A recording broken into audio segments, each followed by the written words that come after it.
Juliver Modesto Podcast, o seu canal de legislação de trânsito.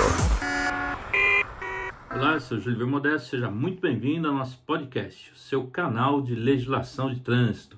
Esse é o episódio número 126, gravado no sábado, dia 5 de junho de 2021. Eu tenho andado um pouco em débito com vocês, com os nossos episódios de podcast. O pessoal sempre me pergunta quando que vai retomar os episódios. Ainda que não tenha a mesma constância que antes tinha, eu continuo aqui produzindo material para vocês. E dessa vez vou fazer mais um episódio do nosso podcast falando sobre Free Flow. Sabe o que é isso? Numa tradução literal significa fluxo livre e tem a ver com a 40ª Lei de Alteração do Código de Trânsito Brasileiro, publicada nessa semana, na quarta-feira, dia 2 de junho de 2021, que é a Lei 14.157/21. Só um instante que a gente já começa. Juliver Modesto Podcast, o seu canal de legislação de trânsito. Você já ouviu falar em Free Flow?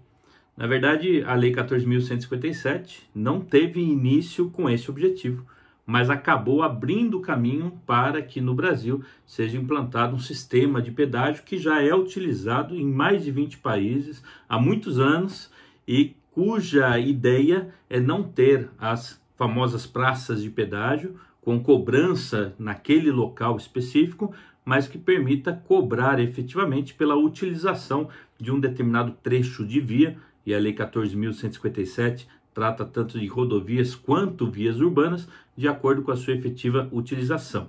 O projeto de lei que deu origem à Lei 14.157 foi apresentado em 2011 pelo então deputado federal Esperidião Amin, hoje senador pelo estado de Santa Catarina, já foi governador do estado inclusive, e ele havia retomado naquela época um projeto de lei que tinha sido arquivado na mudança da legislatura e que tinha sido apresentado em 2008 pela sua esposa, a então deputada federal Ângela Amin. Então, em 2011, qual que era a ideia do deputado Esperidião Amin, seguindo o que a sua esposa já havia apresentado anteriormente? Liberar o pagamento de pedágio para pessoas que residissem próximo das praças de pedágio. A ideia era essa e acabou sendo aprovado justamente o oposto, porque a ideia do Free Flow é cobrar de uma maneira igualitária todos que utilizam de acordo com a quantidade de quilômetros que foram rodados. Então, mesmo aqueles que moram perto das praças de pedágio passariam a ser obrigados a pagar desde que utilizassem um trecho daquela rodovia ou daquela via pública em que há esse tipo de exploração, tá certo?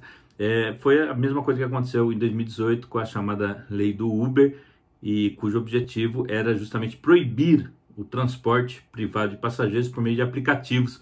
No fim, acabou regulamentando o transporte por aplicativos, alterando a lei de mobilidade urbana. Foi mais ou menos o que aconteceu agora. Então, essa lei 14.157 faz alterações em duas leis, na lei 9.503, que é o Código de Trânsito Brasileiro, e na lei 10.233, que trata de questões relacionadas ao transporte. Foi a lei que, inclusive, criou o DENIT, Departamento Nacional de Infraestrutura de Transporte, e a ANTT, Agência Nacional de Transportes Terrestres. Inicialmente, o PL do deputado, então, Esperidião Amin, nem era alterar essas duas leis, só alteraria uma outra lei que tratava da concessão da exploração de rodovias. Vejamos, então, quais foram as alterações no CTB. Nós tivemos um total de 4 alterações no Código de Trânsito. A primeira delas foi o artigo 115, que passa a ter o parágrafo 10 com a seguinte redação: o CONTRAN estabelecerá os meios técnicos de uso obrigatório para garantir a identificação dos veículos que transitarem por rodovias e vias urbanas com cobrança de uso pelo sistema de livre passagem. Esse sistema de livre passagem é o que se chama Free Flow, tá certo? Esse artigo 115 trata de identificação dos veículos por meio de placas.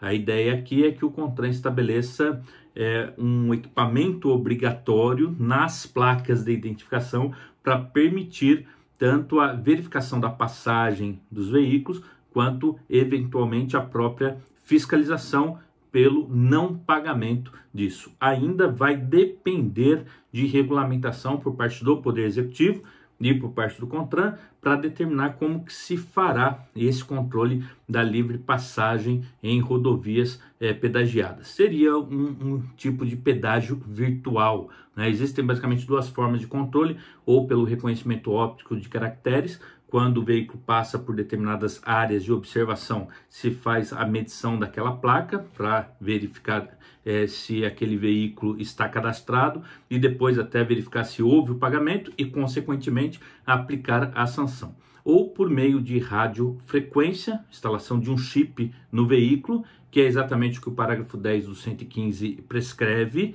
e que já há algum tempo, desde 2006 na verdade, havia sido regulamentado no Brasil com a criação do SINIAVE, o Sistema Nacional de Identificação Automática de Veículos, e cujo pai é o doutor Rony Evaldo, do Ministério dos Transportes, foi conselheiro do CONTRAN por muitos anos, e quando eu digo doutor, é exatamente pelo título de doutorado que ele possui na área de transportes, junto à Universidade de Brasília, cuja tese foi sobre o SINIAVE. O Dr. Rony Evaldo é uma pessoa que eu tenho grande estima e consideração, e é alguém que tem se dedicado durante muitos anos à implantação do SINIAVE no Brasil. Muito embora tenha ocorrido a sua regulamentação em 2006, com alterações em 2009, depois com nova resolução em 2012, com previsão de que fosse implantado em 2013 e concluído em 2014, nós estamos até agora, em 2021, com esse projeto em aberto. Não ocorreu efetivamente a implantação do SINIAVE. Quando da implantação das placas modelo Mercosul, a ideia inclusive era aproveitar para implantar o chip nas placas e no fim se preferiu colocar apenas o código bidimensional, o chamado QR Code. O SINIAVE, então, é hoje um projeto que talvez decole em razão dessa nova regulamentação por força da Lei 14.157. Além do artigo 115, nós tivemos alteração no artigo 209, que passou a ter a redação: transpor sem autorização, bloqueio viário com ou sem sinalização, ou dispositivos auxiliares, ou deixar de adentrar as áreas destinadas à pesagem de veículos.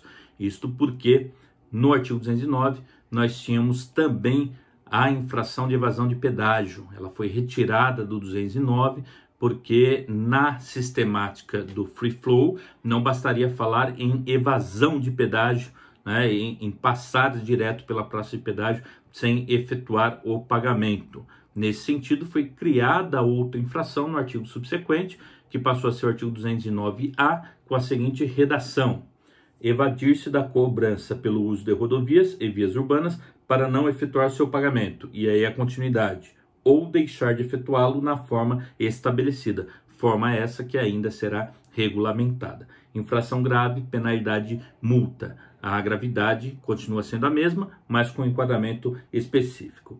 E o último artigo alterado foi o artigo 320, que trata da aplicação do dinheiro arrecadado com multas e passou a ter um parágrafo 3º dizendo que o valor total destinado à recomposição das perdas de receita das concessionárias de rodovias e vias urbanas em decorrência do não pagamento de pedágio por usuários da via não poderá ultrapassar o montante total arrecadado por meio das multas aplicadas com fundamento no artigo 209A deste Código, ressalvado o previsto em regulamento do Poder Executivo.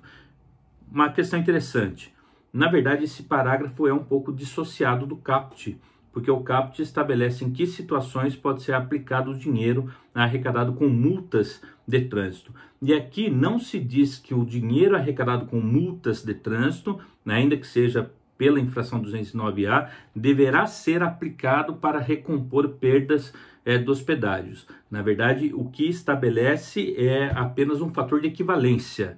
Na eventual recomposição de perdas por não pagamento de pedágio, esta recomposição não pode ser superior ao total de arrecadado pelas multas de trânsito do 209A. Então é um fator referencial, mas não é que aquele dinheiro será destinado para a recomposição de perdas, né? Pode parecer a mesma coisa, mas pelo menos a leitura que eu fiz é essa daqui. Além das alterações do CTB, nós tivemos alteração na lei, como eu disse, 10.233 de 2001. Nesta lei, nós encontramos duas alterações. Primeiro, no artigo 24. inciso 17, que passa a prever da seguinte forma: exercer diretamente ou mediante convênio as competências expressas nos incisos 6, quanto à infração prevista no artigo 209-A e 8 do caput do artigo 21 da Lei 9.503 de 97, Código de Trânsito Brasileiro, nas rodovias federais por ela administradas. O que significa isso? A ANTT já tinha uma competência para fiscalizar nas rodovias sob concessão as infrações por excesso de peso, dimensões e lotação. Foi acrescentada mais uma competência, que é para fiscalizar a infração específica do artigo 209-A nas rodovias federais sob concessão, tá certo? E também alterou o artigo 26, quando trata da competência da ANTT para fixar o edital de concessão das rodovias federais, passou a estabelecer no parágrafo 2º que, na elaboração dos editais de licitação para o cumprimento do disposto no inciso 6 do caput desse artigo, a ANTT promoverá a compatibilização da tarifa do pedágio com as vantagens econômicas e o conforto de viagem proporcionados aos usuários em decorrência da aplicação dos recursos de sua arrecadação no aperfeiçoamento da via em que é cobrado, bem como a utilização de sistema tarifário que guarde maior proporcionalidade com o trecho da via efetivamente utilizado. Ainda se prevê na Lei 14.157 que nas rodovias em que não for possível adotar este novo sistema, também deve ser prevista uma regra de transição no próprio contrato de concessão, tá? Então, embora a lei não estabeleça essa expressão free flow, talvez você tenha ouvido falar nessa semana por conta das alterações do Código de Trânsito Brasileiro, e a minha ideia foi nesse podcast te esclarecer o que significa esse sistema. Não era a intenção inicial do projeto de lei, não chegou a criar o sistema em si, mas abriu espaço para que, com a legislação de trânsito agora em vigor, porque o início de vigência foi imediato, possa-se criar o sistema de livre passagem, sem praças de pedágio, e talvez a gente tenha, num futuro breve, a real implantação do CineAV. Tá certo? Esse é o episódio de hoje, espero que você tenha gostado. Aproveito para te convidar a se inscrever no meu canal do YouTube, Júlio Modesto.